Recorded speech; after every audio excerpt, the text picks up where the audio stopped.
finalzinho da primeira apostila. O curso consta de 5 apostilas. Este trecho fala que as boas intenções não são suficientes para justificar um ato que em si é mau, um ato cujo objeto é mau. Se, por exemplo, a mentira tem por objeto contradizer a verdade, um objeto intrinsecamente mau, a mentira não se tornará boa se você mentiu para salvar a família de uma discórdia, para evitar uma complicação, para socorrer uma pessoa que estava em apuros. A boa intenção não torna a mentira boa. Uma boa intenção pode, na melhor das hipóteses, atenuar a sua culpa. Uma mentira feita para livrar alguém de um embaraço é menos grave que uma mentira feita com a finalidade de difamar uma pessoa, caluniá-la. Mas a intenção, ainda que seja boa, ainda que seja excelente, nunca justifica uma mentira. A mentira contradiz a verdade. E Jesus Cristo é a verdade. E o demônio é o pai da mentira. Mentir é um pecado que nós não podemos tolerar como sendo poeira, como sendo alguma coisa que está agarrada em nós e que não conseguimos tirar. Não. Mentira, se nós já fizemos alguma vez, é para nunca mais fazê-lo. Mentira, dizia o Padre Pio, são jaculatórias feitas ao diabo. Não adianta aqui a boa intenção. Imagine que você seja um profissional de saúde e que você veja que uma mulher está com 10 filhos e o último parto será feito por você. E aí você, com pena dela e com boa intenção, você pratica uma laqueadura tubária, ou seja, você liga as trompas daquela mulher, tornando-a infértil. Você fez aquilo com a melhor das intenções. Você fez aquilo para salvar aquela mulher que estava na miséria de uma nova gravidez que ela não teria condições de sustentar. No entanto, aquilo que você fez, intrinsecamente, o que foi? Foi destruir um órgão sadio, porque as trompas não estavam infeccionadas nem causando danos ao organismo, e foi tornar os futuros atos sexuais dessa mulher, infecundos. Então você praticou nela uma esterilização direta.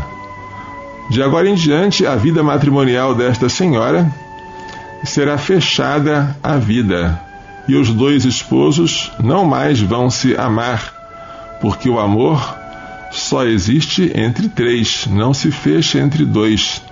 Entre 2 pode existir um egoísmo a 2, mas é sempre um egoísmo. Amor, para ser amor, tem que ser aberto a um terceiro. O médico que faz isso com boa intenção peca. Qual seria a atitude do médico cristão? Fazer o parto naturalmente quer dizer via vaginal ou por cesárea, normalmente, sem destruir o corpo da mulher, e depois adverti-la: olha, o seu útero está danificado, a senhora pode engravidar, mas tome cuidado, porque uma próxima gravidez pode pôr em risco a sua vida e a vida do neném. Então a senhora pode, legitimamente, sem ofender a Deus, em acordo com o seu marido, abster-se de atos sexuais nos dias férteis. Nos dias inférteis vocês praticam naturalmente. Nos dias férteis vocês se abstêm. Vocês usam o chamado método natural, o que tem o nome técnico de continência periódica. Então, o bom médico, ele não destruiria o corpo da sua paciente, mas depois de fazer o parto, diria isso, advertiria sobre os perigos e daria os meios lícitos para a pessoa espaçar o nascimento do outro, uma gravidez da outra, enquanto o perigo permanecer. Se o médico, porém, por amor, por boa intenção, por compaixão, resolve laquear, cortar, estragar, mutilar um órgão que estava sadio, ele pode invocar todas as boas intenções do mundo, mas o que ele fez foi mal. e o que ele fez não pode ser justificado pelas boas intenções. O que um médico, depois de fazer isso, tendo caído em si, poderia fazer é oferecer-se para desfazer a laqueadura. E uma mulher que fez isso, se estiver arrependida, ela pode também pedir ao médico para reverter a laqueadura. A reversão da laqueadura chama-se recanalização tubária. E eu conheço quem já se laqueou, desfez a laqueadura e depois teve filho.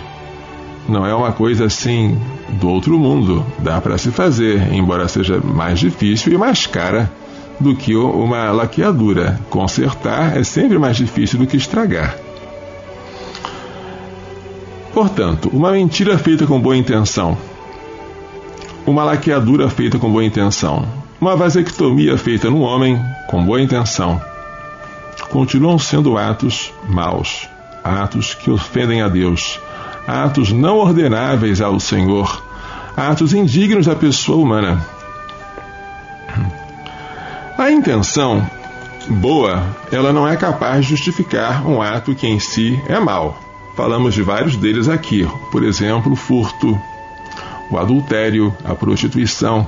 Por mais que a pessoa se prostitui e diga que não está se prostituindo com boa intenção, que ela não queria fazer isso, mas que as circunstâncias a obrigam, porque ela tem que se manter, ela tem que ter alimentação, ela tem que cuidar dos seus filhos, por isso ela é obrigada a vender o próprio corpo.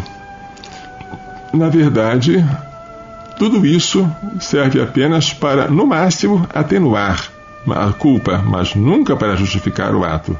Nosso corpo é templo do Espírito Santo. Foi comprado por Cristo com alto preço, que é o preço do seu sangue. Melhor para nós é morrer de fome a profanar esse santuário. Mas lembremos que aquele que veste os lírios do campo e alimenta as aves do céu, não nos deixará padecer de fome, porque nós confiamos nele e evitamos o pecado por causa dele. Então, a prostituição não justifica em nenhum caso mesmo.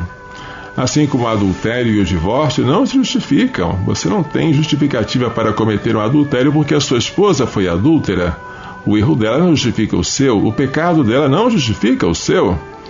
E se você se casou com alguém que depois foi infiel a você, você não adquiriu o direito de ser infiel a essa pessoa. Porque quando você se casou, você prometeu fidelidade para sempre. Então, ainda que você faça isso alegando boas intenções, porque finalmente você encontrou uma pessoa que te amava e aquela outra não te ama, né? Essa sua boa intenção não vai salvar você. Por volta do ano 2000, uma menina planejou o assassinato dos próprios pais, enquanto eles dormiam. E o assassinato foi feito com golpes de barra de ferro. O motivo foi simples. Os pais não queriam que ela namorasse, proibiam um namoro dela com um rapaz. Então eles planejaram matar. E ela dizia sem parar que ela matou por amor. Isso foi uma notícia que apareceu nos grandes jornais, na imprensa, por volta do ano 2001, 2002, não me lembro, por aí. E aí, adiantou ela dizer que foi por amor? Matou os pais por amor àquele rapaz com quem ela queria se casar, e os pais não permitiam o namoro. Evidentemente que a boa intenção não dá para você justificar nada disso. Você pode tentar justificar que usa anticoncepcionais com boa intenção, porque você quer evitar uma discórdia na sua família, porque o seu marido não aceitaria uma nova gravidez, ele certamente encheria você de insultos e depois abandonaria e deixaria você sozinha com o neném. Então você é obrigada, entre aspas, a usar anticoncepcionais. Tudo isso que você está falando pode diminuir a sua culpa, mas não pode justificar. Você está fazendo isso com boa intenção, mas de boas intenções, diz o ditado que acabamos de ouvir, o inferno está cheio. Mas então o que eu faço, padre? Primeiro de tudo, você diz o que eu não faço. Eu não sei, eu posso até morrer, mas eu não vou pecar. Se a pena para eu não pecar for morrer, eu prefiro morrer. Então, usar anticoncepcionais jamais. E se eu, por causa da minha fidelidade a Deus, o meu marido fizer isso, fizer aquilo, me abandonar, bem, eu vou permanecer fiel àquele que não é fiel a mim, eu vou amar aquele que não me ama, e eu vou me lembrar daquilo que eu prometi no casamento. Quereis receber com amor os filhos que Deus vos confiar, educando a lei de Cristo e da igreja? Evidentemente, você pode também, juntamente com seu marido, praticar a continência periódica, mas se você diz, meu marido não quer saber disso, ele não acredita, ele não quer praticar esse método natural de regulação da procriação, bem, você tem que tentar. Já experimentou chamá-lo para ir até os casais que na sua paróquia ou na paróquia vizinha ensinam o método Billings? São casais que já puseram em prática e ensinam com conhecimento de causa. Já experimentou isso? Qualquer que seja a sua resposta, eu já experimentei, ele não aceita, etc, etc. Uma coisa que tem que estar sempre longe, fora de cogitação, é dizer que eu vou agora usar anticoncepcional. Isso não se pode falar e não se pode nem pensar. Entenderam? O mundo viveu durante muitos séculos sem anticoncepcionais. Os casais não sabiam o que era isso e não usavam. Agora parece que alguns casais acham que anticoncepcional é um material de consumo e de gênero de primeira necessidade, como se fosse um alimento, como se fosse um remédio. Não é. Ele é um veneno, ele mata, destrói o organismo da mulher e, sobretudo, destrói o amor conjugal. Ele transforma os esposos em dois prostitutos e transforma a união sexual em um mero ato de egoísmo a dois. Com boa intenção, mas é um pecado. Bem, estou tentando explicar como é importante nós não nos deixarmos seduzir pelas boas intenções para justificar tudo. Mas uma boa intenção, uma intenção nobre, ela pode enobrecer um ato corriqueiro. Veja que coisa linda. Em certa cidade distante daqui, estava sendo construída uma bela catedral, feita todinha de pedras. Centenas de operários moviam-se por todos os lados. Acontece que um dia passou por aquela cidade um ilustre visitante, e as autoridades locais convidaram-no para ver a obra. O ilustre visitante observou como aqueles trabalhadores passavam um após outro carregando pesadas pedras. E resolveu entrevistar 3 deles. A pergunta foi a mesma para os 3, mas as respostas foram diferentes uma da outra. Ei-las: moço, o que você está fazendo? Carregando pedras. E perguntou ao segundo: amigo, o que você faz? Defendo o meu pão de cada dia. Finalmente perguntou ao terceiro: e você, o que está fazendo? Estou construindo uma catedral, onde muitos louvarão a Deus e onde meus filhos aprenderão o caminho do céu. O que há de idêntico nos atos dos 3 operários? E o que há de diferente? Idêntico é o objeto da ação, construir a catedral. O que é diferente é a intenção com que tal ação é feita. O terceiro operário manifestou uma intenção mais nobre que a dos 2 primeiros. Por isso, seu ato tem um valor e um mérito maiores. O primeiro só estava pensando nas pedras. O segundo já pensava no sustento da família. Mas o terceiro falava na glorificação de Deus e na santificação dos homens. Uma intenção muito mais nobre.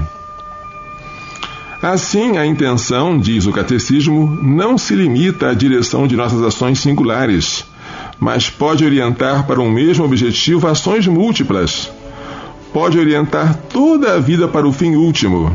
Por exemplo, um serviço prestado pode ter por fim ajudar o próximo, mas pode ser também inspirado pelo amor a Deus, fim último de todas as nossas ações. Catecismo da Igreja Católica, número 1752. Portanto, se nós colocarmos uma intenção nobre nas coisas pequeninas, tudo será valioso. A gente se lavar os pratos, não apenas por necessidade, nem para fazer com que a casa fique mais bonita, cheirosa e habitável, mas para glorificar a Deus, para que a limpeza daqueles pratos faça-me lembrar a pureza divina, o brilho que eu vou ter que ter nos olhos para poder ver a Deus face a face. Imagine se nós dessemos a essas coisas corriqueiras este valor enorme. Eu agora vou me abaixar